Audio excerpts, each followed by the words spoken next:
بسم اللہ الرحمن الرحیم۔ السلام علیکم ورحمۃ اللہ وبرکاتہ۔ سلام کا جواب دینا ہر مسلمان پر فرض ہے۔ خوش رہیں، آباد رہیں، اپنے گھروں میں خوش رہیں۔ اللہ تعالیٰ آپ سب کے کاروبار میں، رزق میں، عمل میں، خوشیوں میں خیر و برکت عطا فرمائے۔ اللہ تعالیٰ نیک اور حلال روزی کمانے کی، کھانے کی توفیق عطا فرمائے۔ آمین ثم آمین یا رب العالمین۔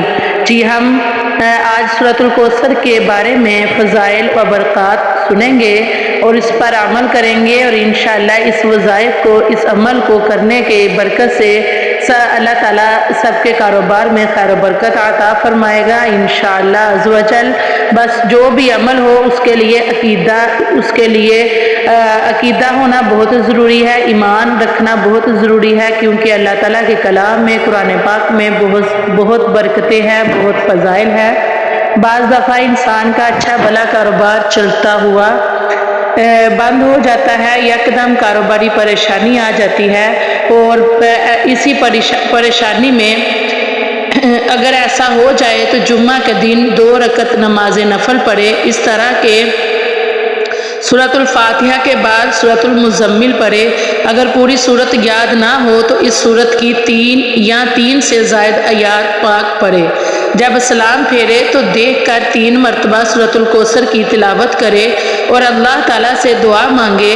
40 یوم تک جمعہ کے دن سے لے کر بلا ناغہ ہر روز اسی طرح کرے، انشاءاللہ تعالیٰ پہلے سے بھی زیادہ کاروبار چلنا شروع ہو جائے گا۔ بسم اللہ الرحمن الرحیم۔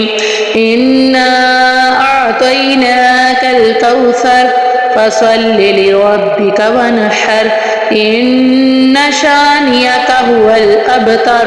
جی بہت عقیدے کے ساتھ یہ عمل کریں، انشاءاللہ عز و جل اس سورت کی برکت سے، اس قرآن پاک کی مبارکہ سورت مبارکہ کی برکت سے انشاءاللہ عز و جل کاروباری بندش دور ہو جائے گی اور کاروبار میں خیر و برکت عطا ہوگی۔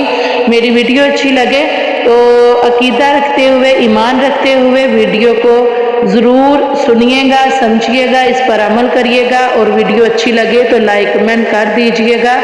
اللہ تعالیٰ سب کے کاروبار میں خیر و برکت عطا فرمائے۔